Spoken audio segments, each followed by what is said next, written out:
Yo, I'm about to get started up in here.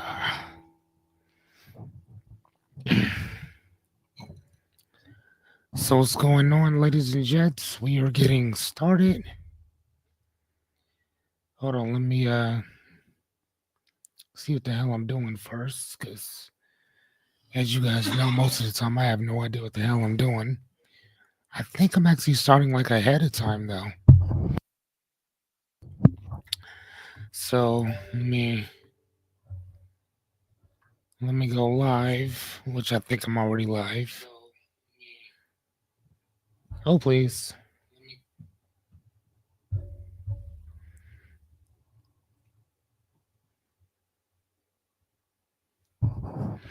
What's going down, Rebecca? I see you. Hold on. Hello, my friend. Hello. How are you guys? So I'm going to switch things up a little bit. I usually have the camera over to my left so I can kind of lean, but I guess it doesn't really matter. The camera's right in front of my face. But what's going on, Jer Bear? How you doing, my guy? Huh. Yeah, I kind of like this thing here. Looks kind of good. I don't know. Can you guys see a little bit of a difference? She said, I spent the day at the zoo with the kindergartners. I keep saying kindergarteners, like they're gardeners. It's kindergartners. Gardeners. That works too. She said, I just woke Jerry up. Man, that's funny. Jerry, why are you asleep already, buddy? It's been a hell of a day for you already, huh? Sorry about that. I'm about to get away. We'll get it figured out. We'll get it figured out. It's all good. So how are you guys doing, man? Besides being at the zoo with the kids all day, it was pretty cold today, though, wasn't it, Rebecca?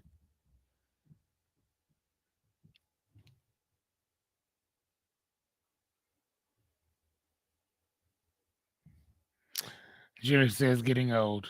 Okay, I hear you. That happens. That happens.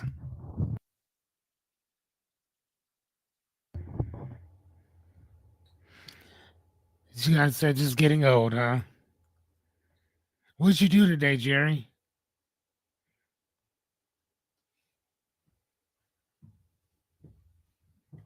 Hey, take off your shoes.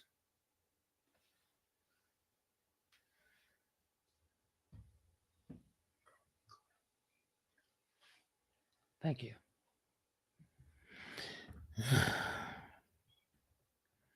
Man, I'm telling you, today's been a heck of a day already.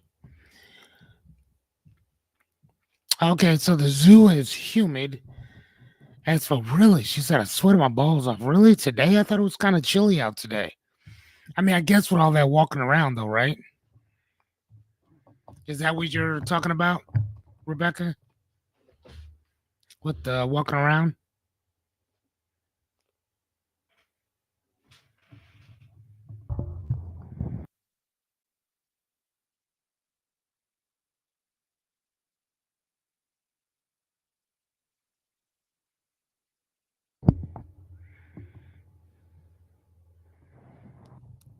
Okay, he said I was.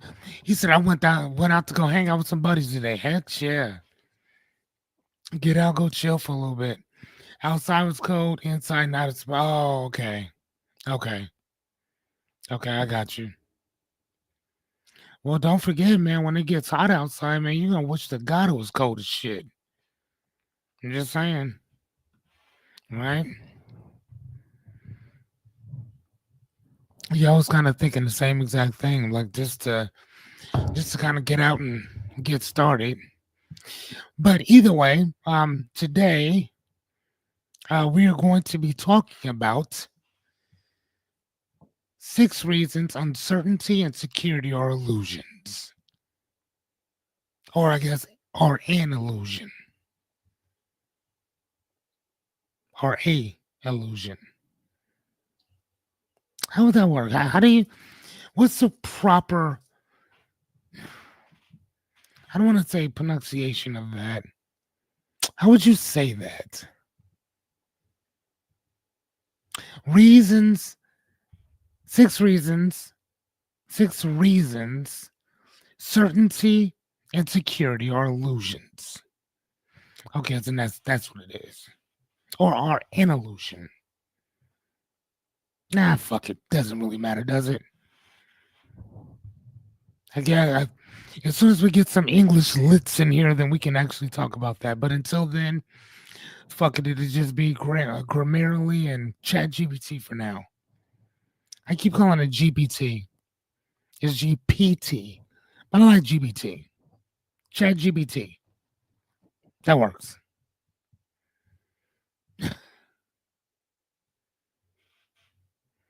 So yeah, so that's kind of where we're at. Hold on one sec.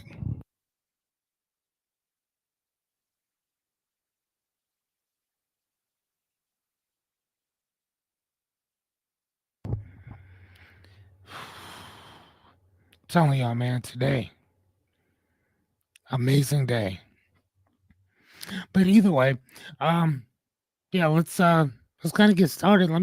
I'll at least run my little promo thing, and then I'm gonna talk to you guys kind of about some of the stuff that I discovered today. So give me a second, watch this thing, let me know what you think about it, because I kind of changed it up a little bit.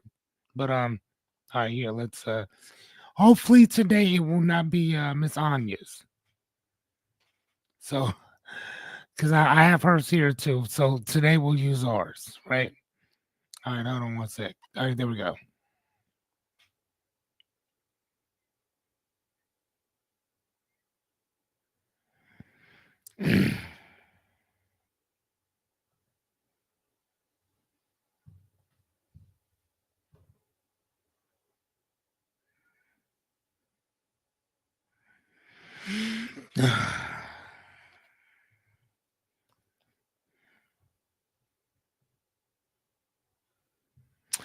And there was absolutely no sound to that, was it?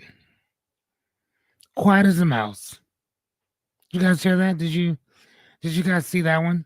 There was absolutely no sound.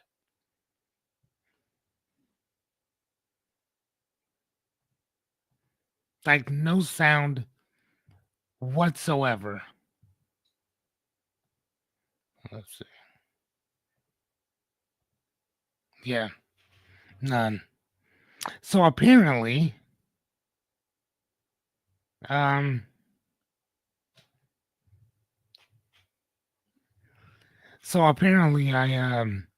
yeah, thank you guys. Thank you, ma'am. Thank you guys. It was cool. Hey, what's going on, Renita? Our mad scientist. Thank you for showing up. Yeah, so I'm gonna probably have to switch that out and change it up again, but whatever. That's the great thing about trial and error. You can mess up as many times as you need to, and eventually you'll get it right. It took me some time to find my music. Hey, what's up, Jess? It took me some time to find my music today because I couldn't find it at all. I had to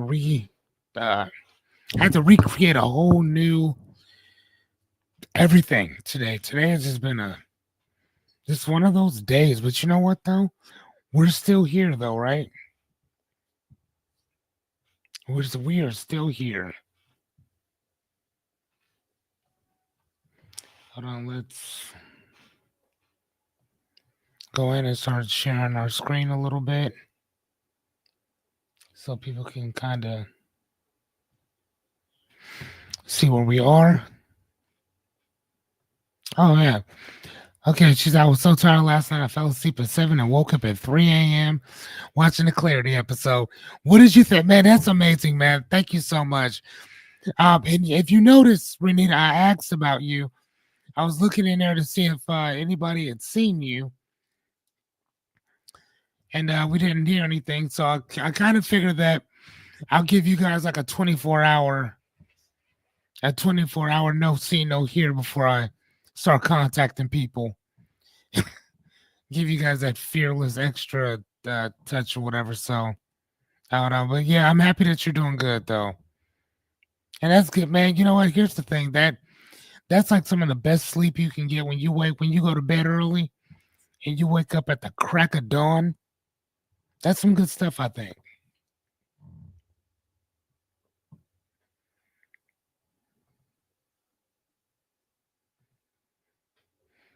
Yeah, that's what's up, man. I love it. Renita, what were you working on last night? I would love to hear that. What were you working on? So, for those of you who are new to Axe Fearless, we are working on a bunch of stuff or whatever. But anyway, there's usually a 60-second delay to whatever I see and hear and vice. Oh, she said I made over 75. There it is. Um, to what I see and hear and vice versa. So if you say something, if you ask me a question, give me about 60 seconds to reply because I'm not going to see it for about 60 seconds. And then vice versa. At first, I was trying to tell people to hurry up, like hurry up, like tell me whatever my answer is, that I'm looking for. And people are like, man, I can't hurry any faster, right? Because I just saw you. I just saw the question like a minute or so ago. So either way, there's usually a 60-second delay in whatever I say and whatever I hear, and vice versa. Okay. But today, ladies and gentlemen, you know what our routine is. Clap for yourselves. Today is episode 36. So, man, I would love to get one of those little buttons that you can press and then it just have a big round of applause type of thing. I think I should start looking into getting something like that. That mixer master key button type thing. Thank you guys so much. Look, everybody's saying what's up to each other. Over 70 pies. That is crazy.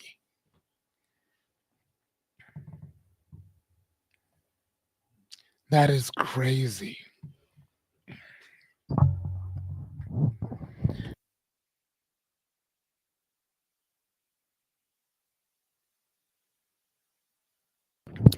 Exactly, Rebecca, soundboard. Funny enough, I think I have one.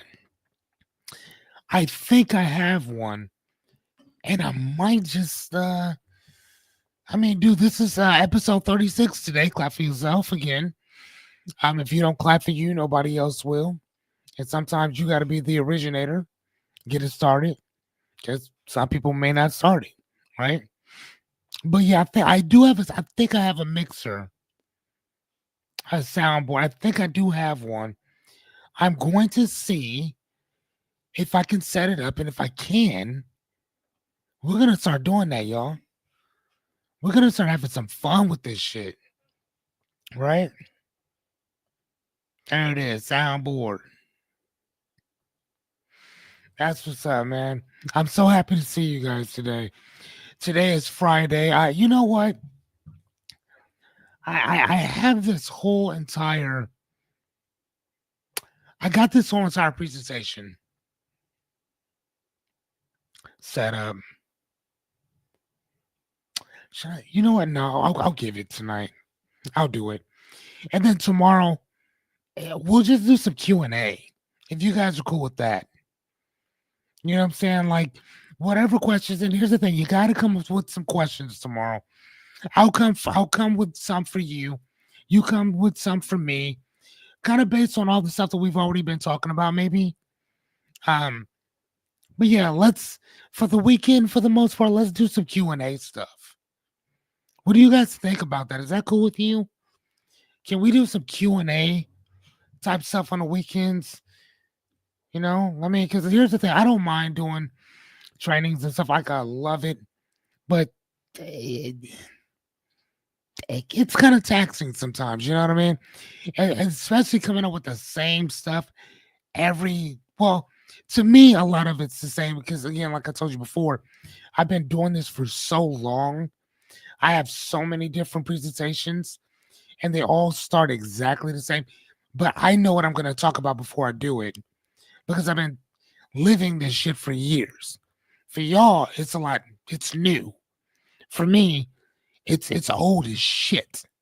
Like the stuff we're going to talk about tonight is 6 reasons certainty and security are illusions. Like I've been knowing that, right? But not everybody feels the same way. So I kind of want to get into, all right, figuring out what's I can create some shit all day long. But how about I just ask some questions and we just have Q&A weekends. And then the actual presentations will be like Monday through Friday. Is that all right with you? Can we do that? And then maybe like on Monday or maybe even Sunday. Hold on. You know what? Thank you, Jerry. God damn it, Jerry. Thank you, sir. Thank you. God, see, listen. I, eventually, I would like to maybe turn this thing into like a, um, I don't know, like an online university type thing or whatever, because I love teaching and stuff. But God damn it, that's the type of shit that I like hearing. Thank you, Jerry. Thank you. I get so nervous right before I start that. I love you too, my guy. I promise you I do. Thank you for saying that. I get really nervous. I get quiet. I work hard and stuff like right before we get started, and then it's just one of those things that like once I hit that button, it's time to work, right? But for that, I'm gonna switch a few things up though. 8:30 still, but I think that we're probably gonna switch up a little bit of what we're doing and why we're doing it because I think that I've given you guys enough trainings, which again, I got more to come. But so today, for instance, we're going to talk about, the illusion of security, the illusion of certainty, because my aunt Angie, who's on here as well, hit me up. I think it was either last night or this morning. Oh yeah, for sure, right? Um, I got a message from my aunt. She was asking me to talk about, like certainty, uncertainty, stuff like that, and happiness and how to find it. And again, like I mean, innately I know what these things are, but then I keep forgetting that not everybody knows the same shit that I do. So I'm like, all right, yeah, not a problem. But then she had brought up this here, which is certainty and how to feel certain about things. And me being a reframer, right? You know me, I don't change what you think about it. I kind of reframe how you think about it. And I'm like, what? That doesn't make any sense. And then it dawned on me, like, no, this is what she's asking. I'm like, oh, that makes perfect sense.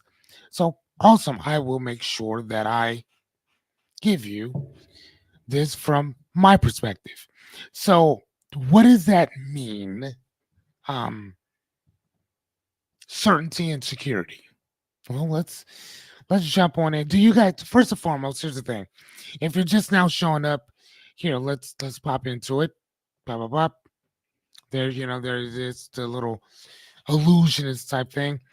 I'll go into myself. My name is Fearless Cummings. Welcome to Act Fearless. I'm your host and life coach for the evening. I've been coaching for about 23 years. I got most of my certifications from the Meta Institute, which is now they switched their name to something else, and they teach a lot of the same stuff, just a different paradigm of it. My certifications include therapeutic coaching, NLP, Master NLP, Certified Hypnotherapist. Somebody asked me a question about that, and I'm not going to answer it until you ask in front of the class. So, certified practitioner of humanistic linguistic psychology. So, Boom. There's a lot to unpack in there. Plus, I have a whole bunch of other ones, but I don't really feel like going into it. You got the gist, correct? Yes. All right. As your life coach, I do come with a warning. That warning is if you are easily offended, this is probably not the channel, the school, or the guy. I'm not the guy for you. This isn't the click for you. So, as my brother Jerry and sister in law Rebecca will so eloquently let you know, Rebecca says you are more than welcome to swipe left. Jerry Bear, tell these people what they've won. They've won a proverbial go fuck yourself. We are not monetizing shit over here. So, if you're easily offended, my good buddy Jer Bear done told you exactly what to do. Fuck off and kick rocks. But that's only if you don't want to take any accountability, responsibility, or put the work in, right? But on the other hand, if you do want to learn accountability, if you do like to pick up a few tools, tips, tricks, and strategies to better our lives and the lives around us, if you do want to hold yourself accountable, put the work in, then welcome to Axe Fearless. Pull up, have a seat. Was that a pretty good intro, guys? Is that good? Yes? I'm going to assume you said yes. Because of the 60-second delay and all that good shit. So, if you're new to what we do, this channel, our school, yes, oh, I like that. Hang out with us. Perfect. I mean, yes, very much so. Let me tell you what I do versus what I don't do, or vice versa. What we're not here to do is motivate you. That's not what we do. Inspire maybe, give you some tools and all that good stuff, yes, but motivate, no, because you're already in motion, or if you're not, then that's not cool.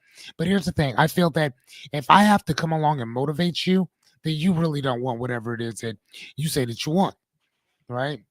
That's I'm not a motivational speaker, I'm not a motivational coach. If you need motivation, I don't know what to tell you, right? Number two, I'm not here to coddle or sugarcoat anything. Now, as my mad scientist Renita says, hey, what if they need a kind word? I will give you a kind word. No problem with that. But we will not kiss your ass here. So, sorry. Number three, I cannot want your dream, goal, or aspiration more than you. What does that mean? Whoever does the work gets the credit. So if I do the work for you, then I get the credit for you, right? But if you put the work in, then it's yours. But if, again, like I can't motivate you, I can't want it more than you do. You have to want it more than me. Okay. Number four, I'm not here to fix you because you're not broke. Cracked, dinged, scuffed, scarred, bruised, drowned, maybe. Broken? No. So, what do I do? What do I do? Well, from a practical side, I'm here to give you some tools, strategies, and techniques that actually work. I know that they work because I had to use them from a bunch of different standpoints, whether it's business, personal, relationships, platonic, romantic, and everything in from A to Z. I've had to use these things, so I can tell you whether they work or not. But the one thing I will also tell you is that every presentation that I give, which is today's the 36th one, there's one thing that I can tell you without a doubt. These things are cookie cutter, which basically means that I use the same exact stuff. I just add stuff in, take stuff out. That's why it only takes me a little bit of time to build these. That'll help you a little bit. But the real help comes when you ask questions. That's what makes this a real relationship. Okay? So that's how that works. Yeah, we're just gonna keep it pushing. So there's you okay, buddy? So there's two things that I want to make sure we all get before we get started with anything. So the first thing is that accountability. Right? We talk about this before we talk about anything else. Everything that we do, touch, feel, think, all that good stuff revolves around our own personal accountability. What does it mean? It means to be answerable, liable, and responsible. Answerable means that we don't make excuses and we don't blame nobody for our shit. Okay. Liable means that we keep our word not only to ourselves, but the people around us. Okay. And that's also a part of your boundaries. Number three is responsibility. To be accountable is to be responsible, which is an act, it's something you do. Okay. Second thing is responsibility. These two words are not the same thing. Okay. Responsibility means the state of being answerable for what's within your control. So, for the most part, if you don't control it, you can't be responsible for it. For the most part. Okay. Um, knowing this, knowing when and where your responsibility starts and stops is literally the key to all of this shit, right? And we will eventually be talking about what goes outside. Hey, what's up, Yadi? What goes outside of your responsibility? Today is not it. So, what are you responsible for? Well, actions, energy, attitude, choices, and emotions. Those are yours. Okay. All right. Let's keep it pushing. What's up, Yadi? How's it going? Repetition. Somebody had a question for me, and I'm not gonna. And I told this person, I'm not gonna ask. I'm not gonna answer your question because this person asked me the question face to face, and I said, "Oh, that's a question that person's supposed to ask during our lecture, during our thing at night." And this person says, "Well, no, I'm too shy to ask." And I said, "Well, I don't know what to tell you. You either ask the question in front of everybody, or I don't answer it." So I'm not gonna say who it was, but that person was asking me a question that I'm not going to answer until the person asks in front of everyone. So, repetition is key, ladies and gentlemen. Anything worth knowing, learning, teaching, and understanding revolves around this one word repetition. Okay? How many times does something need to happen before it becomes a pattern? Yadi, answer that one, please. Before we actually get started, if you are new, please go grab yourself a pen, pad, tablet, or whatever you need to write or focus on or with. Um, Snacks, drinks, dreams, goals, aspirations, problems. Write the shit down because otherwise, what do you expect from it, right? Write this stuff down. Okay. If you are new to this, I'm usually going to ask you three questions, right? If I were a police officer, I'm going to ask you three questions. Anybody can answer because you have all answered the same question constantly. But if I were a cop, if I pulled you over, I'm gonna ask you three questions. Okay. As a life coach, I'm gonna ask you just three questions too. Number one, I'm gonna ask you what are your dreams, goals, aspirations, values. Okay, that's number one. Second thing, I'm gonna ask you what are your principles, what are your ethics, what are your morals, what's your constitution look like? That means what do you stand on? And you may be able to tell me, but if I can't see it, I don't believe you. Right. Number three is your pledge, your self pledge. Right. If you can put your hand over your heart for your pledge of allegiance, you can do that to the flag, but can you do that for yourself? Okay. If you can't do that for yourself, then man, we're gonna have a problem. Okay. That's where your dreams, goals, and aspirations live, ladies and gentlemen. All right. So everything that we do starts with you first. Here's mine, right? Caden's my first. Caden is my son. Family, friends, reading, learning, teaching. Is as you can see what I'm doing right now. Staying solid in my principles and my character. Okay. Those are my top five. Those are my top five values. My constitution. Be the best father I can be. Stay calm and solid in my character. Okay. Lead by example, even if I'm by myself. Thank you, Jerry. Right? Regardless of what's going on, I gotta run this shit even if I'm by myself. You feel me? Then the last thing is what is your constitution? What is your pledge? That is mine. I don't need to read it. I already know what my shit is. What's yours? Okay. So real fast, this is our cheat sheet.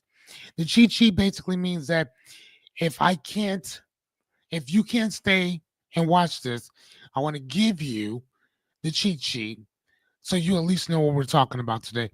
Matter of fact, I don't know if y'all can see the sixth one because I got this banner up. Hold on, let me move the banner. Hold on, let me. Yeah, hold on. Let me see. Okay, all right. Can you guys see that better now? Okay. So this is the six reasons certainty and security are an illusion. First thing is number one is life is unpredictable. Number two, people and circumstances change. Number three, control is limited. Number four, fear distorts perception. Number five, external anchors can fail. We'll touch on that in a little bit. Number six, the brain craves patterns, even false ones. Okay. Yadi, can you tell me how many times something needs to happen before it becomes a pattern? Please ask as many questions as humanly possible because I'm only here to help. Okay? That's it. Before we get started, you already know what I need before I get started.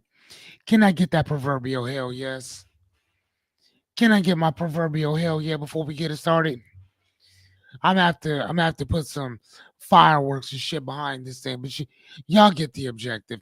Can I get my proverbial hell yes before we get started? Why the fuck would I want to get started if don't nobody want to listen to this shit? Thank you, Rebecca. Thank you, Jer Bear. Thank you, Melissa. Thank you, Renita, my mad motherfucking scientist. That's what I'm talking. Hey, Naomi's here. Let's go. All right, yeah. There it is. There it is. What? Mr. Christopher Dady, aka Fred Flintstone, aka what's that dude from Family Guy? Peter Griffin. Peter Griffin. It's my guy. Christopher Dady. Now thank you guys for getting us started, man. So as always, let's get started. But before we do, I do need to introduce myself one more again. Fearless Cummings here, host and life coach of Acts Fearless.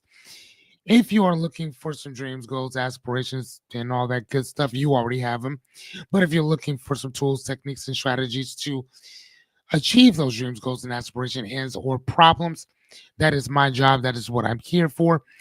Today, ladies and gents, we are discussing 6 reasons certainty and security are an illusion, right? So if you're thinking like, man, I got this new job now, things are going to be fine. I'm going to be this, I'm going to be that. I'm here to crack the shit out of your bubble. Sorry. All right, let's get it started. Damn, I already have that one too. All right. So, by definition, hold on, let's see. What is an illusion? Hmm? She says, you got my hell. Yes. Thank you, Miss Anya. Thank you, Miss Anya. Thank you, Christopher. Thank you, buddy.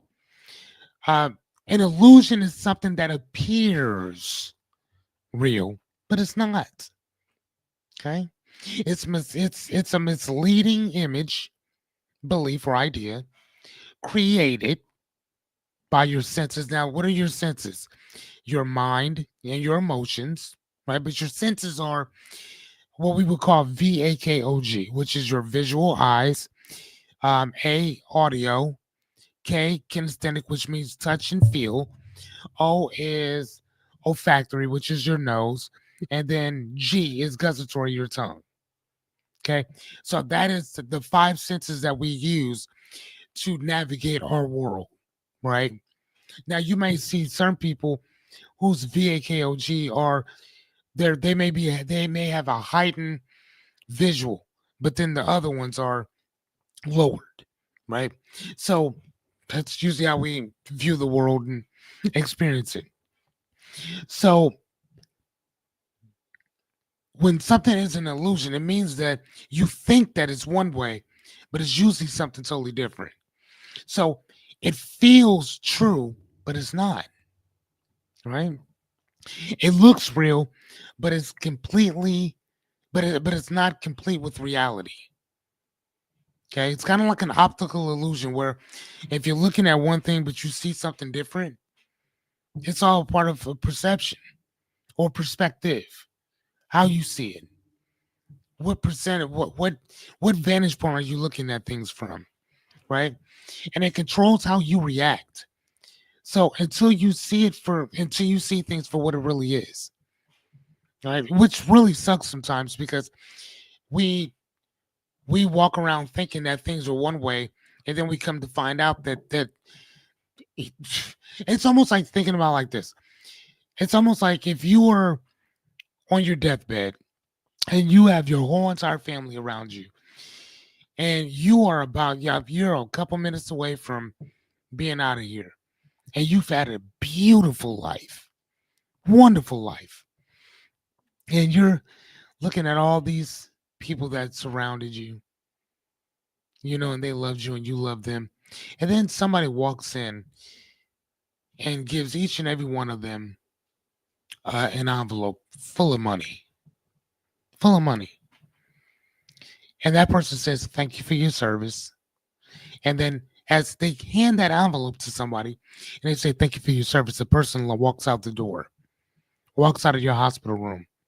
Then after everybody's gone, this person looks at you and says, your life has been one big experiment, and every single person in your life has been an actor, and not one of them liked you. And then that person turns and leaves. And then for the next 5 minutes before you're dead, you realize you are completely alone. That's what an illusion is, right? That's kind of a mind fuck, though, isn't it? To think about that. That's a whole mind fuck there. All the I love yous, all the birthday parties, all the this and all the that, only to find out that nobody actually liked you. Hmm. Right. So here's the thing: an illusion isn't just a lie, though. It's not just a lie. It's usually twisted with the partial truth, right? But that twisted truth is guided by fear, hope, habit, and perception. Whether it's real or not is irrelevant. You believe that it's real, so it's real. The safety that you're looking for is not real. It's fake. You made it real. Okay? So, by definition, my definition of an illusion is the mind's attempt to create certainty, comfort, and control when reality refuses to grant it or guarantee it. So, what do I mean by that? That basically your mind is creating certainty, comfort, and control when reality within itself refuses to guarantee it. There ain't no guarantees in life. There's no guarantee that your car is going to start tomorrow. You can hope that it will, but it doesn't work. My son is the greatest thing that I've ever loved in life, but that doesn't necessarily mean that tomorrow, that today, he can't be taken from me. It doesn't mean that I'm going to outlive him or vice versa. When people think that, you know, children, when they say that children pass before their time, you can't say that. Like we don't get to say that. That's one of those illusions that we have. We hope that they don't pass before us.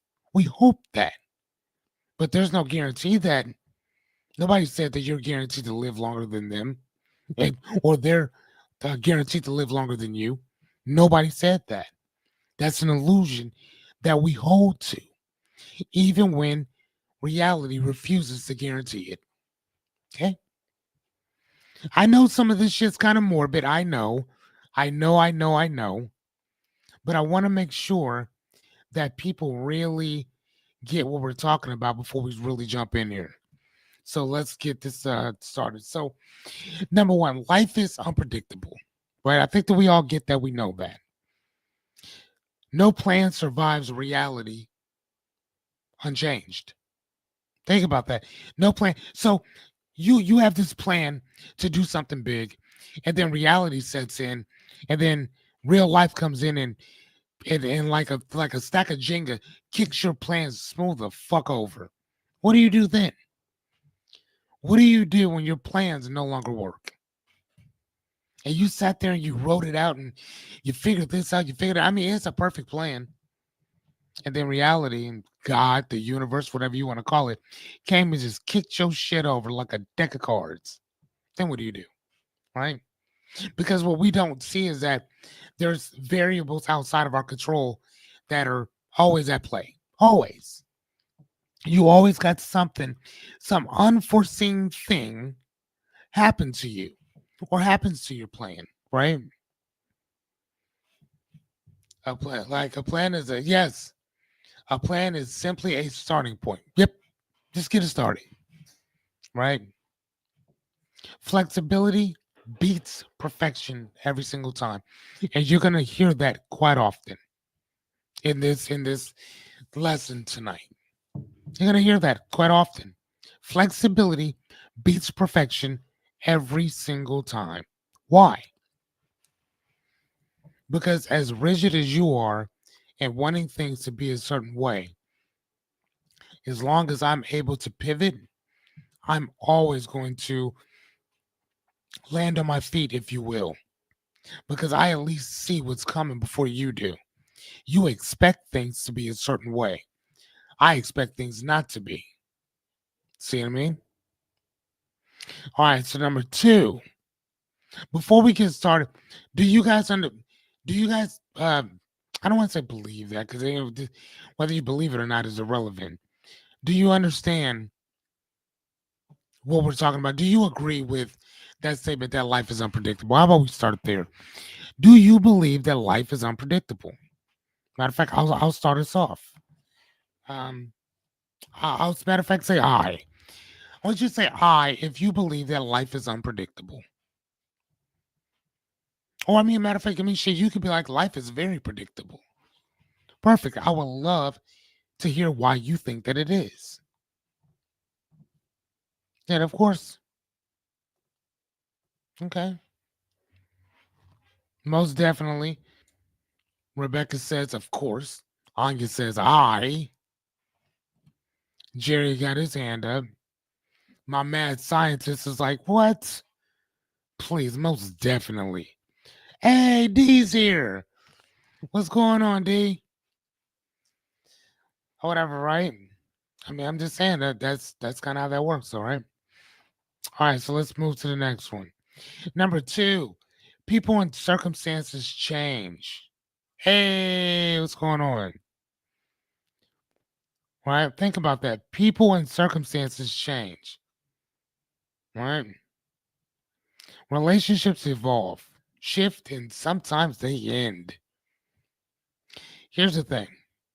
There was something I learned years ago when I was in school for coaching. One of the things was is that he said, well, no. What did he say to me? He said, whether people understand it or not, every relationship will end. Not sometimes end, they all end. All of them. And 9 times out of 10, they will end in heartbreak. And not necessarily because somebody did something bad, but when you love a person and they're gone, I mean, of course you're going to mourn that person, right? But sometimes we mourn the relationship within itself.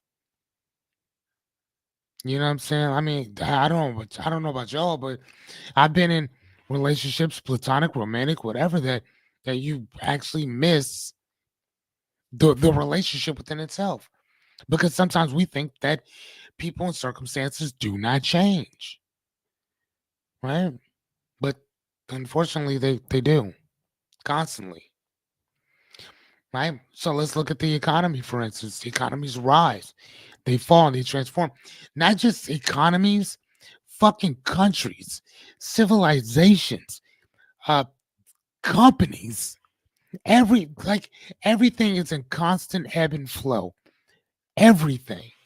So for the fact that us walking around thinking that things are things are supposed to be the same, that they're supposed to be this way.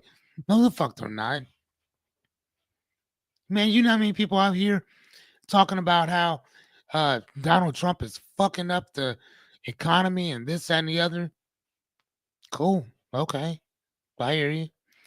But I mean, here's the thing. Like I said before, when I talk about my certain interchangeable principles, everything that's supposed to happen is going to happen the way that it's supposed to happen. Period. Because if it wasn't supposed to happen, it wouldn't be happening. Right? So if you want to change something, then fucking change it. But right now, this is the reality of it. Period. Now, I'm not saying that to accept it for what it is, but you do need to acknowledge it for what it is. Right? Then think about the words that I just used. I'm not telling you to accept it because sometimes accepting it means that is what it is. We're not going nowhere. We can't go. It can't get any better. Can't get no worse. It just is what it is. That's a fucking platitude. No. What I'm telling you is to acknowledge it. You first have to acknowledge that it's there, and then go change it. Okay. Change is the rule, not the exception. Everything changes. Everything.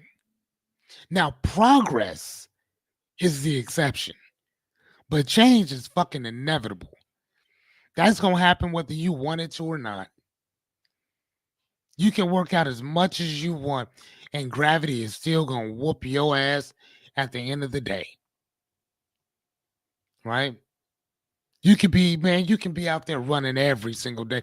And again, it's great to take care of yourself now so you can ease off of it later, yes. But again, though, gravity was still going to hit you no matter where you are. Do you guys agree with that? Do you guys agree that gravity, that circumstances, that all this shit's going to change, whether we want it to or not? My mad scientist says you have to be prepared for change. Yes, ma'am. Excuse me. Yes, ma'am, you do. And a lot of us are not prepared for it. We're not. Why? Because we're so busy wanting things to stay the same. And that's an illusion. It's inevitable that things are going to change. Now listen to what I'm saying to you. I'm not telling you that it's inevitable that things are going to progress.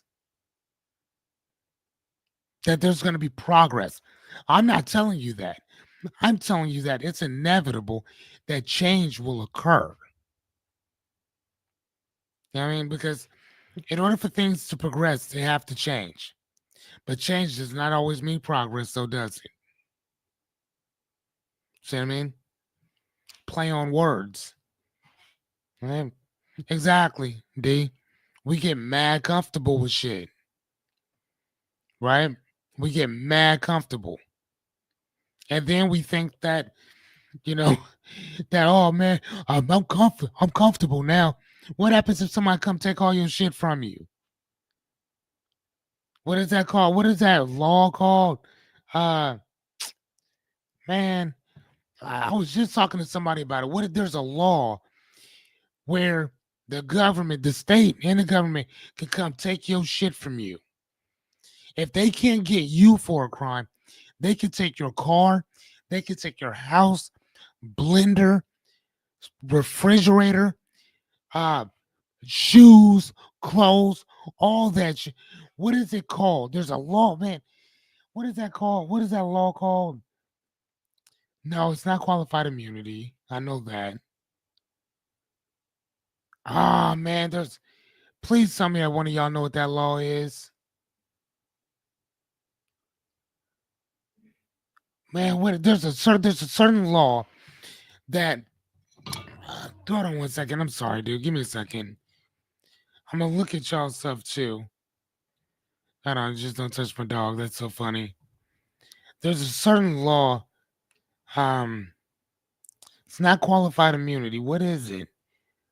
Hold on 1 second. What's No, eminent domain is when they can take your house because they need it for an expansion of a road or a city or something like that. It's like eminent domain, but no, because they can't charge. They're not charging your house for a crime.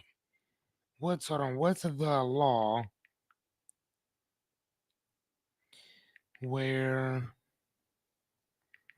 the state can seize your stuff?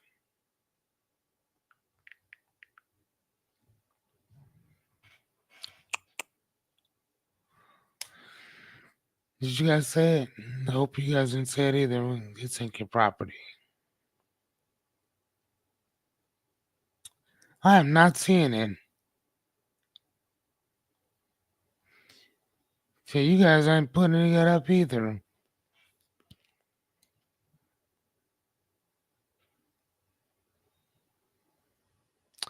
Hold on. Nah, no. Total terrorism. Or whatever. I know what that is. Hold on. No, there's a certain law for it where the government can seize your assets so they don't charge you. But they can charge asset forfeiture. Thank you. God damn. Thank you, Jer Bear. Asset forfeiture. Asset forfeiture is when the government can take your shit. Here's the thing. So let's say that you are driving and they pull you over and they see in the front seat you have $15,000 in cash, right? They ask you, where'd you get that? You tell them exactly where I got it from. You can tell them where they're going, this and the other, and they could be like, well, we think that you're going to use that money for drugs or something illegal, even though you may have all of the documentation stating what you're going to use it for. They can legally take that because they may think that you're going to commit a crime with that. So, like your house, if you owned your house, they can do the same exact thing with that. If a drug dealer went to your home, and let's say that you didn't know it was a drug dealer, they went to your home for whatever reason. It does. You could have invited this dude over just for coffee and trinkets. If the police know that they went to your house and they leave, there can even be cameras in your house to show what y'all did. They can take your property because technically they don't know if you guys committed a crime, but he's a drug dealer. He was in your house, so they can seize your house. And I know that some of y'all might think that I'm joking with you. I attach you to look that up. I urge you to look it up. Asset forfeiture is real. They take cars, money. Matter of fact, a lot of police budgets, they allocate that. Asset forfeiture is allocated in their budget. So again, I'm trying to tell you, if you're driving around with money, you better Venmo people. Hold on, let me see. Jerry says more commonly known as what is that? Illegal uh, ill-gotten gain. Yeah. I know of it as asset forfeiture. Ill-gotten gain. I mean, yeah, that might be it too, but I know of it of the proper I wouldn't say colloquial thing, whatever. But I mean, I'm just saying that it's still very much out there though, right? So it's very you have to be very careful about what you think that you own and what you control and what the fuck you don't. Just saying. So number 3, control is limited. You can influence outcomes, but you cannot command um the I'm sorry, let me rephrase that. You can influence the outcome, but you can't command them. So what I'm saying is that you don't control shit, but you can contribute to certain things. Contribution is based on what you do, right? Control has nothing to do with you, outside of you, other than what you're doing. Remember? So whenever we talk about um responsibility, remember the word responsibility means that it's something that we do, something that's within our control, right? So that's how this thing works here too, is that control is limited, which for the most part it is it not? At least that's what we consistently keep thinking. We think that we can control the outcome of everything. No, you can't. You contribute to it, yes, but you don't control it. It's not yours to control. Forcing controls, forcing control creates that tension and fear.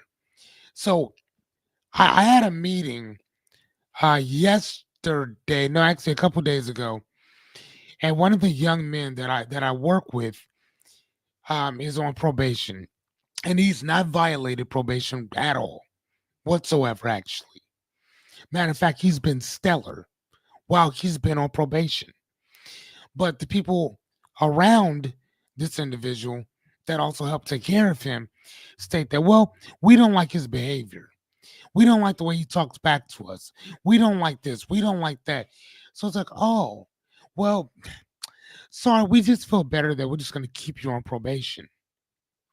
But he hasn't violated, not whatsoever. He's been stellar. Doesn't test positive, doesn't break his curfew, doesn't do anything that would intentionally violate this man's probation.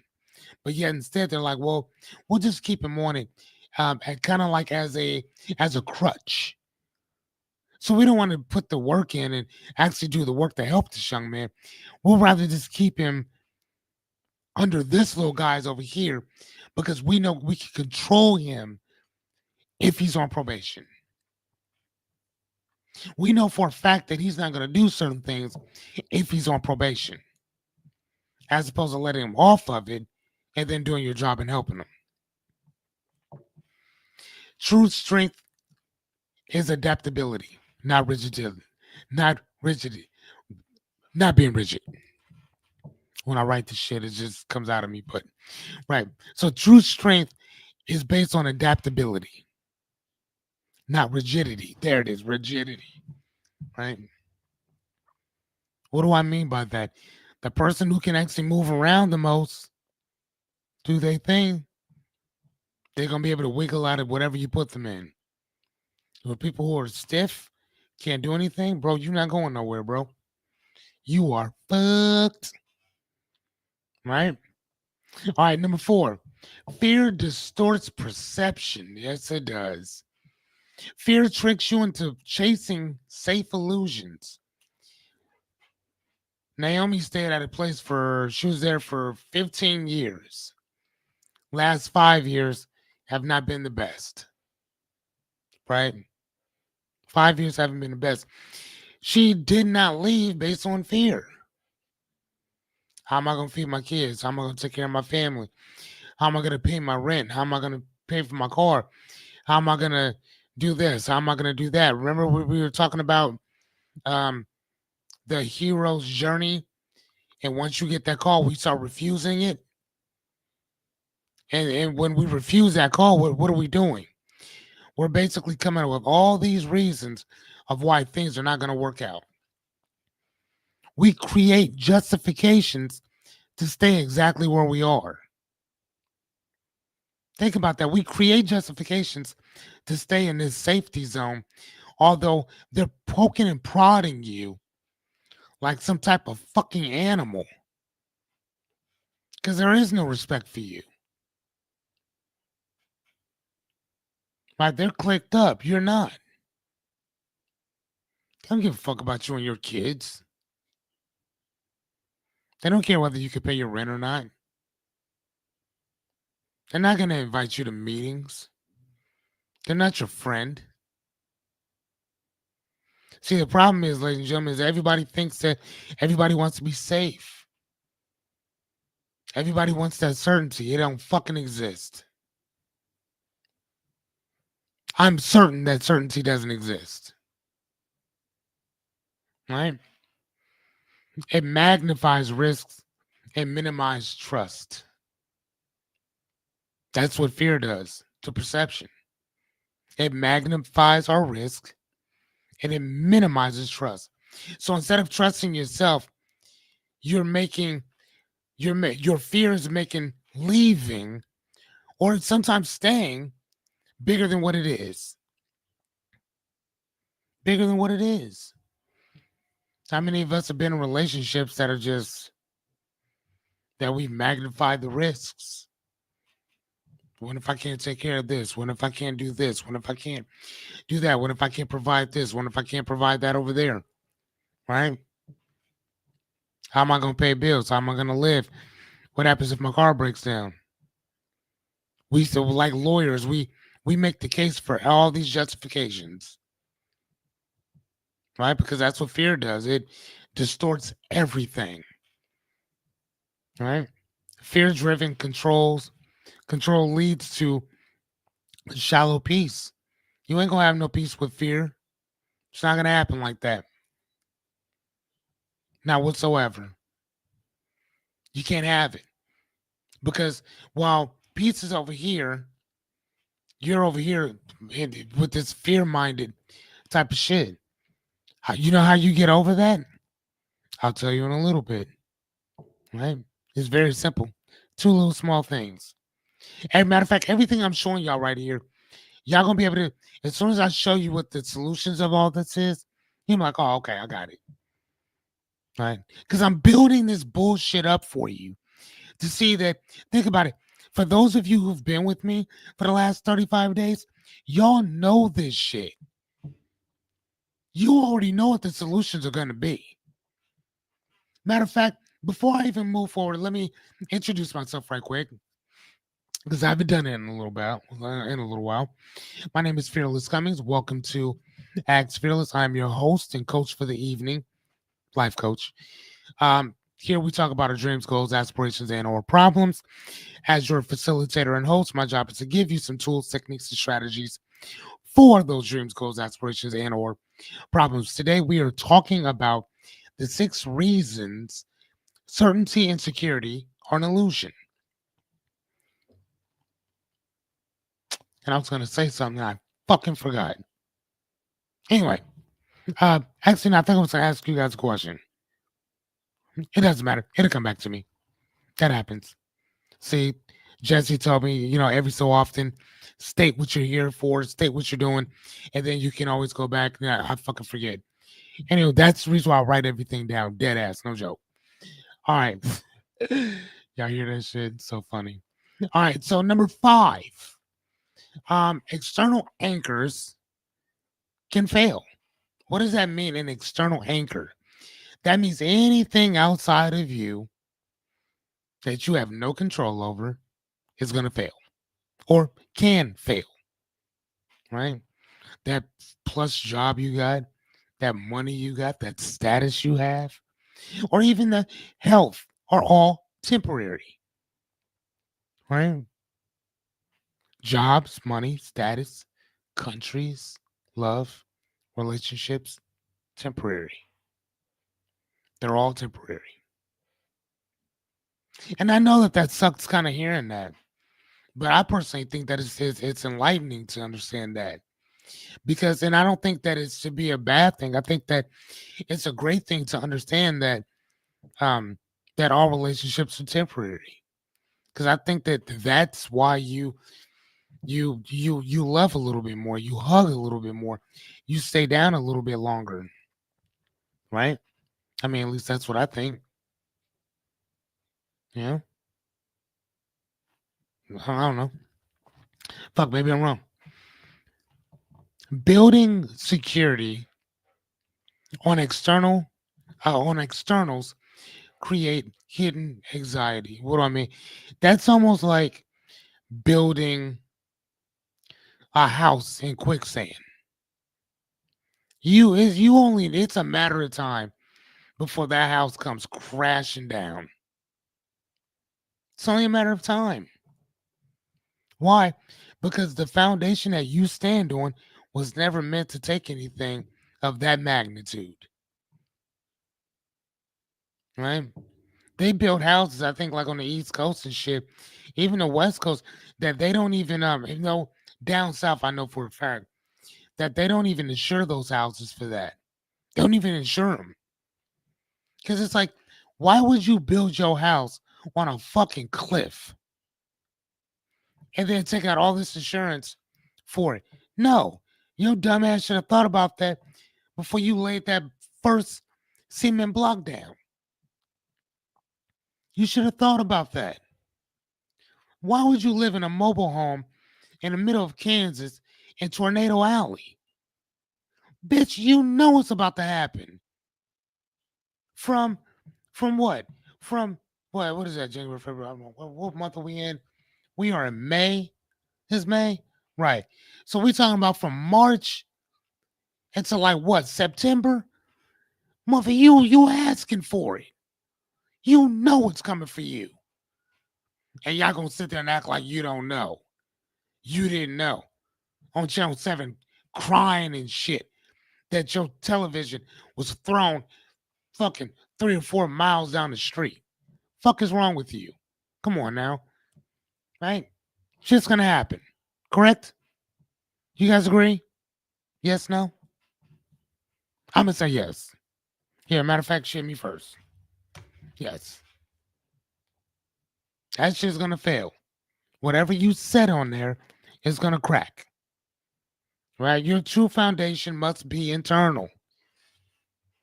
Right? I mean, if you really think about it, everything that we talk about is based on us, correct? I mean, think about it. Everything we've been talking about for the last 36 days straight every day has been about reinforcing who we are. Right? That is the biggest lesson I think that anybody can learn right now, especially in today's time. With the internet, with social media and all this shit, and everybody's whole fear of missing out and Instagram models and everybody's thinking that, oh man, he lives an amazing fucking life. Although these people unalive themselves at an exorbitant rate, even with all that money. Nothing. Come on, man. Fuck out of here. Again, I was just listening to what's my man's name? Uh Gary Vaynerchuk talk about how these multimillionaires are so stressed, so depressed. And he has friends who make $100,000 who are just living the happiest lives possible. Right? So there goes to show you that it's not about money, because you can have all the money in the world and still knock your noodle off. Right? You can have all the money in the world and still be fucking depressed. Because money is not going to make you happy. It gives you options to choose your happiness, but it can't make you happy. Happiness is sometimes finding out who you are when you're sleeping in your fucking car. Happiness is finding out who you are when you're holding your child for the first time. Or when you are sitting in a garage all by yourself listening to music, sanding a fucking desk down. You know, sitting in a parking lot somewhere reading a book. Right? That you find happiness when you let everything else down and you just kind of shake away all that little other extra fear and just kind of live in your own fucking head for a little bit. I mean, you start to find that you yourself can be happy with a little bit of nothing. Right? Just saying. Throwing that out there. Matter of fact, let me ask you: do you guys agree with that? Money is like a drug, just a temporary high. Yes, sir. Jerry, that is absolutely 100% real. He said money is like a drug, just a temporary high, and that's all it is. That's all it is. That's it. I've met people that have had that make so much money it's crazy and still unhappy. And some of those people, they just want more of it, right? I don't know. Just saying. I know a dude who does something totally different, but his passion is selling cars. Right? But to me, that's not what he's doing. He does other shit because it makes more money. Is he dumb for that? Hell no. He understands that the car business can be finicky. But sometimes so can our business, though, right? Like I said, nothing lasts forever. Everything changes, right? Number 6, the brain craves patterns, even false ones. Even false ones. Renita, how many times does something need to happen before it becomes a pattern?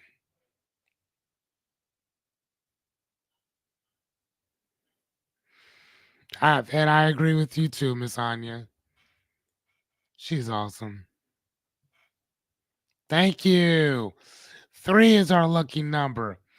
Anytime something becomes a pattern, it's 3 times. First time is an event. Second time is noteworthy because it's happened before. Third time something happens, you now have a pattern. Okay? Okay, hold on. What is she saying? My passion is to make YouTube videos and make money out of it and sell my stuff. I want to become very successful with my own business. I love the YouTube videos and I love my business. I thought you are a true entrepreneur, Miss Anya. True entrepreneur. But even with Miss Anya here, her whole thing is to get out and go get it. Right? No certainties. But she doesn't. She also doesn't like the uncertainty of not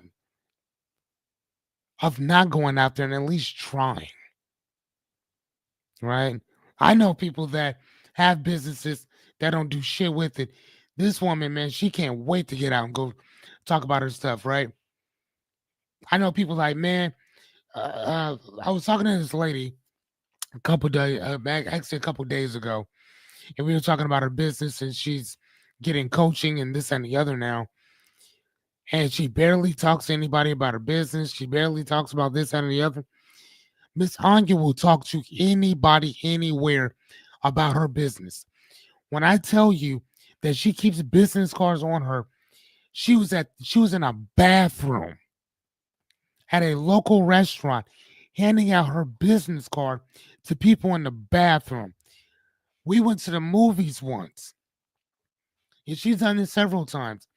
She will take out her business card and hand it to whoever's sitting next to her. Hey, I own this business. Hey, follow me on this thing. Watch my YouTube channel. I don't care what she's selling. She will sell that shit to anybody. Anybody. If I'm just saying. It's like sometimes that's just kind of embarrassing. But then I'm like, really, is it? You know, if you're really trying to get a business up and going, I is the person that you need in your back pocket because she will go talk to anybody, anywhere. She gives 2 fucks. And again, she's so cool that she'll hand you her business card and walk away. She won't even say nothing else to you. She'll tell you what she needs to say, give you a card, and walk off. Absolutely amazing. Right? But here's the problem with us, though. The brain craves patterns, which happens in threes, even if they're false ones. The mind prefers known pain over unknown freedom. So we rather be extremely uncomfortable,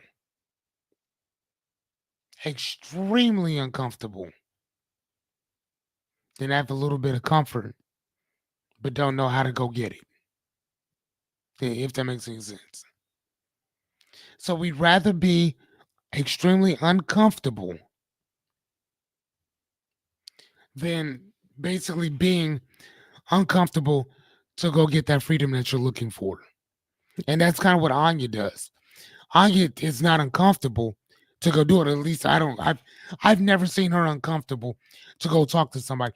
She will go talk to anyone, anybody. Like that shit's inspiring to watch her. Like at my bookstore, she will hand out a business card to anybody. She's always like, hey, yeah, that's my friend Phyllis. He owns a bookstore right here in Bellevue. She'll tell them the address. She'll tell you to tell them the times that we're open. She'll tell them when we started it. She will give every bit of information about my store. Every bit of information. Every bit of it. She's talked about my business more than I have. So, I mean, whatever. And again, I mean, shit, maybe I am one of these people that prefers uh uncomfortability as opposed to comfortability, right? Fuck, I don't know. I mean, shit, Lord knows Miss Anya done, if she's been a PR rep for us since we started, right? But it invents clarity where none exists. So I think that basically when I wrote that, what I mean is that we tend to think that yeah, I feel clear about this. I feel good about this when there is no good or great about this situation. This situation, it doesn't necessarily suck, but it's not gonna propel you anywhere either. Propel, yeah, propel. It's not gonna launch you into anything. It's just like standing in a fucking wet marsh. You're not going nowhere. If you try to run, it's gonna slow you down, right? So awareness within itself breaks the illusion. Being aware of it, acknowledging it, not accepting, acknowledging it. I mean, there's some things you may have to accept for what it is. That just happens, right? That happens in life in general. But we still have to acknowledge what's going on. We have to be aware of it before we can break that shit. So if you're at a job and you think that, man, these people here, they love me. They don't love you. One or two might, but the rest of them, nah, it's not that serious. Because if you were to pass on tomorrow, they would find somebody to replace you. Unless you own the place, and then it gets sold off to somebody else. Right? The biggest one of the things I read this book about pimps, and he said one of the biggest problems with most prostitutes that have a pimp think their pimp actually loves them. Don't love you. Loves the money that you bring in. But you yourself, not at all. Right? Being aware of that breaks the illusion that, hey, this person loves me. No, they don't. It's just like if you worked at McDonald's, it's like, McDonald's at one time was like one of the largest um, um, public employers in America. I don't know if you know that or not. I think it's Walmart now. And then McDonald's, I believe, is second now. It's the largest private employer, public employer, period. Hold on. Hold on. They'll have you replaced before you're in the freezer. Yeah. Right. But McDonald's is the largest public employer, right? I think they are employing 1 point some million, people. I don't know about worldwide. I know at least here in the States, right? But let me explain something to you. Do you think that they want more workers, more liability, more cost, more emotions? more attitude. No, that's not what they want. They want efficiency. So as soon as I want you to listen to me, as soon as those robotic things are really flying off the shelves and the robots start learning how to cook fries, make a meal, this and the other with zero error, that 1 point some million people that are employed, I would honestly say you probably gonna have about 30,000 people left out of it.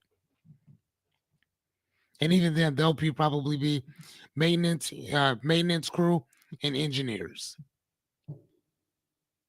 And here's the crazy thing. It's a cool thing. Even people that, and we're talking about just everyday workers, right? But the people at the top, they think, oh, my job's secure. I'm not going anywhere.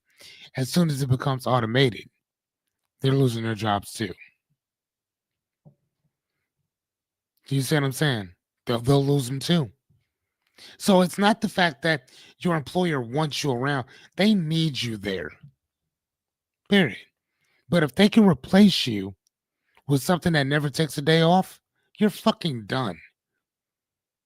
When I hear people talk about, yeah, I'm gonna go get my CDL, I ask every single one of them, have you ever read The War on People by Andrew Yang? 100% of the people I've talked to about it said no, they have not read it. 100% said no. Not 99.999. 100%. I've talked to roughly probably 20, 30 people that are drivers, that are in the transportation field. Have you ever read this man's book? 100% of them said no. Why is that important? I don't read nothing. All right, cool. He talked about what's happening right now with these drivable manless trucks that they're already working on right now. And a lot of people consistently keep thinking, especially the people in the transportation community, think that it's probably not going to happen in our lifetime. I'm like, you didn't think that we would have drivable cars happen in our lifetime. They have manless taxi cabs now in the US. Now. So if you think that these manless trucks are not going to be here within the next 10 or 15, 20 years, you are sadly fucking mistaken. And I tell anybody who wants to go get a CDL, you better save every fucking red cent that you save. Every red cent that you make, save it. I usually save anywhere between 10 to 20% of anything that I make. Your ass better save 80% of everything you have bringing in. 80%. Because when they shut them fucking lights off on you, it's over. You hear me? Dunsies. Just saying. Um, there's a whole book. I'm telling y'all. Let me find it right quick, because like I'm doing y'all huge injustice if I don't get you that book. It's called, hold on, The War. Sorry. Um, no, not The War on Poverty. The War on People. Is it The War on People? Maybe. Matter of fact, maybe it's not. Okay, give me a second. Andrew Yang. Okay. Oh, even worse. Here it is. Sorry. The War. Here it is. Right here. This book right here. The War on Normal People. That's what this book is called. Look at this. The truth about America's disappearing jobs and why universal basic income is our future. Now, I want to show you guys something else, because I'm about to freak you the fuck out. Okay, I want to intentionally freak you guys out. Where is this book at? Hold on. Okay, look at this, y'all. I want you to look at the date that this was originally published. Do y'all see the date? The date is April 3rd, 2018. Okay. 2 years, about a year and a half, 2 years before COVID. This dude predicted the stimulus fucking checks. You gotta listen to me. You don't have to take my word for it. Read the fucking book. He predicted it 2 years before they were talking about it. And you gotta remember, he wrote the book within a couple years. So he wrote the book in 2016. It was published in 2018. So 4 fucking years before COVID hit. He was talking about this shit. He saw it. So again, yeah, I'm just saying, like, you have to listen to shit that I'm telling you. Go read it for yourself. Y'all can thank him for your stimulus checks. Matter of fact, he called them. They weren't called stimulus checks. He called them like a freedom something. He called them like a freedom check or something like that. But it wasn't a stimulus check. They didn't create that term until later. That term came later. But y'all can thank him for those stimulus checks that we all got. They weren't talking about that shit then. But I'm just saying, it's funny as shit how a bunch of other people knew about it. Matter of fact, I want to show you one more book, and then I'm gonna show you guys. Give me a second. You're already with me anyway. Hold on. What's my man's name? Randy. Oops. Damn, I'm messing up. Gage. Okay, he wrote this book called "Risky is the New Safe." This book right here. This book, it was so good. Oh my god, this book was absolutely amazing. This book talked about, and this guy is a network marketer, right? Professional network marketer. Risky is the new safe. The rules have changed. And basically, what he talks about is how all of these jobs, and think about, he wrote this book in, I believe, 2012. Well, when did he write this one? Come on, man. Do I know my shit or not, y'all? Do I know my shit or not? First published in 2012. Do I know my shit or not? Sometimes you see all these goddamn books behind me? I don't just talk about this shit, I live it. This is my thing. Right? But he was talking about that in 2012. What was that? So shit, 6 years before Andrew Yang was talking about it. He was also talking about eventually some of these big tech companies are going to have to start giving people money. They're kind of like the same way that they do in what is that, Alaska? Remember, because Alaska, they have like all those oil companies up there, and the reason why they don't pay tax. And here's the thing: the biggest misconception about them is that they don't pay taxes. That's bullshit. Yes, they do. Instead of giving it to the government, they give it to the people that are there, so they get the tax break for that. So anybody that lives in Alaska gets anywhere between $1,000 and $2,000 every year. Every year. And they get it because they live there. You know what I'm saying? Because of the oil companies that are there. And it's like a conglomerate of them. So it's not just one, it's a bunch of them up there. A buddy of mine, Evan, used to drive back and forth to North Dakota constantly. Or whatever. He was always talking about that stuff too. Okay. So, I mean, again, I'm not trying to scare y'all by no means. I'm just telling you what's the old saying. I'm not trying to scare you. I'm trying to prepare you for what's fucking coming. Okay. The stimulus checks, they talked about that. Risk is a new safe, talked about this. And this is what? So what, 20, what is that? What, 13 years now that they've been talking about this? Come on now. Just saying, I'm just throwing it out there. Okay. All right. So we are at our solutions part. We've actually hit the bonus.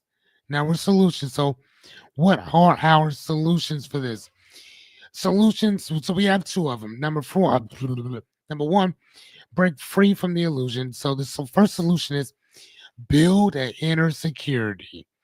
Anchor yourself to your principles and not to your circumstances.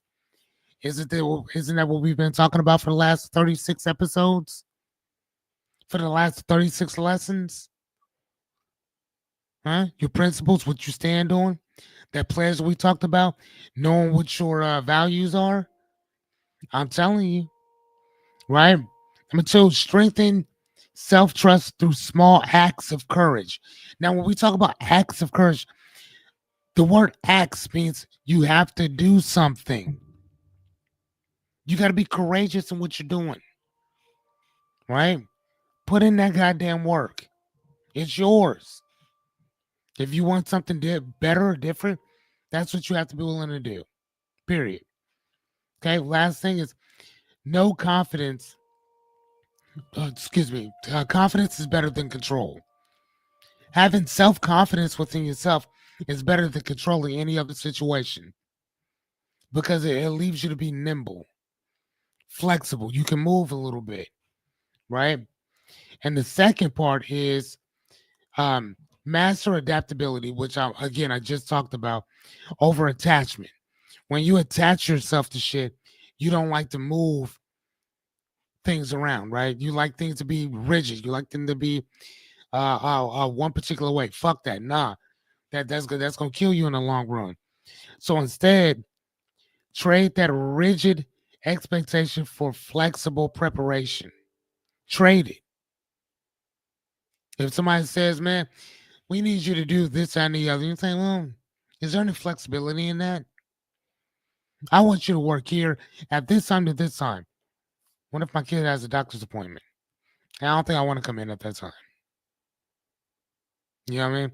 Remember when I told you when I wrote down $10,000 on that board? I didn't give a fuck what I had to do it. Right? Like I said, I thought I was gonna be coaching, doing what I'm doing right now. Right? That didn't happen that way. Right? That didn't happen that way at all.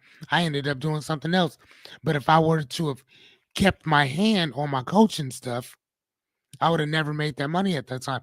I'm sure I would have made it eventually because I did, but I wouldn't have made it at that particular time. So I had to stay flexible, right? I had to prepare for change, but not prepare for change, but not for perfection. I ain't perfect. Neither are you. None of us are. So we adapt to that. We have to understand it. I'm not trying to attach myself to perfection. Fuck that. Could you imagine the people who are always trying to look a particular way, keep their bodies toned, which is cool. Do you? But you looking the way that you do at 75, you're never gonna look the way you did at 17 again. That is, I don't give a fuck how much lipo or BBL or whatever you get. You will never look that way again. Never. And I'm not gonna lie to you, that's sad to even want to look like that. You know? Be 75 years old and look like you 17. Fuck out of here. That's nasty and weird. Right? So success belongs to those who can pivot without panic. What do I mean?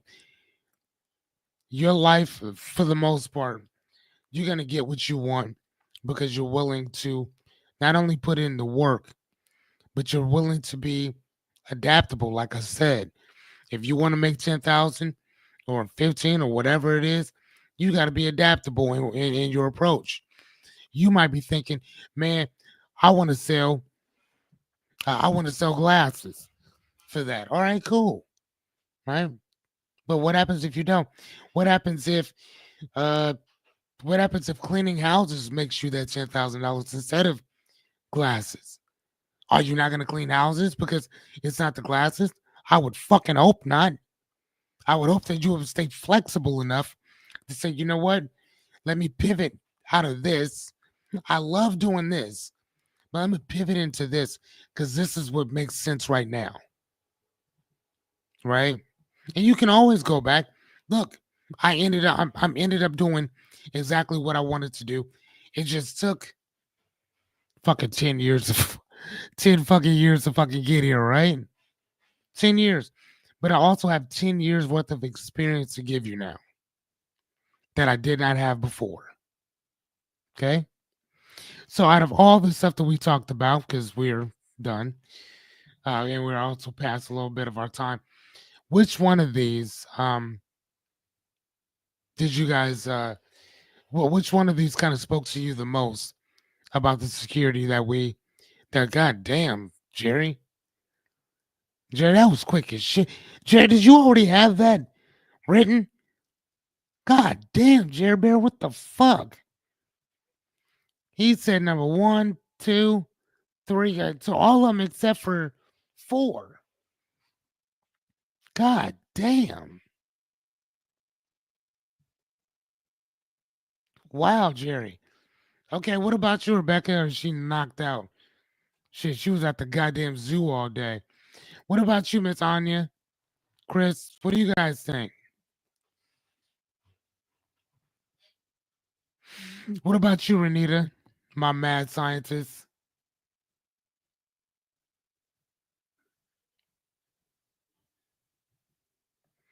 Damn, is Yachty, are you still here? God damn. Oh, hold on, number four. Oh, okay, I got you. Hey, Naomi. Hey. Okay, so she said number two and six. Okay. Yeah, I'm sure she is, man. She just said that she was at the zoo with the kindergartners, gard gardeners. Yeah, I'm sure she was.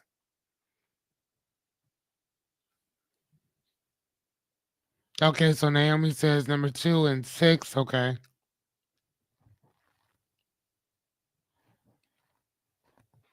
Okay. I get that.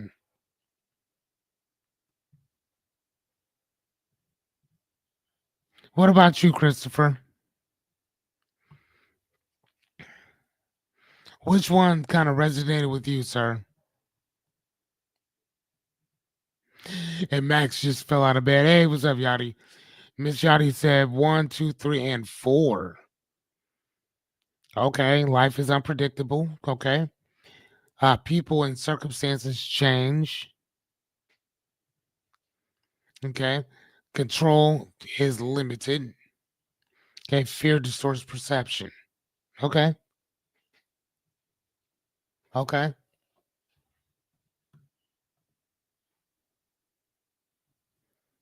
Okay. Christopher and Miss Anya said we agree. Oh, hey, Melissa. She said two, three, and four. Sweetums. People and circumstances, control, and fears of perception. Distorts perception. Okay. Well, that's what the fuck is up. I'm loving it. Okay. So anybody else want to do any? Did you put yours up, Renita? Yeah, you did. All right, Renita. I will see you guys later. Hopefully I'll see you tomorrow. Like I said, tomorrow we're just gonna do some Q&A and we're gonna talk some shit and have some fun. Cool. All right, guys. I will see you guys tomorrow, man.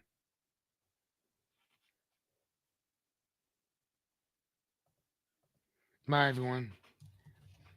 Bye. As like Miss Anya would say, bye.